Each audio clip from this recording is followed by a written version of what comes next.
Kamayan po natin ang mga birthday. And once again, para kay John, kay Aaron, kay Stephanie, kay Popoy, kay Joshua, kay Nayen, kay John Ray, and kay Eunice. Once again, happy birthday and happy anniversary po sa inyo.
Pag-blow ng candle. So, wish na lang po kayo sa inyo mga utak.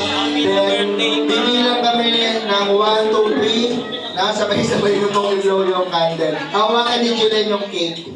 Hawakan mo na kanina.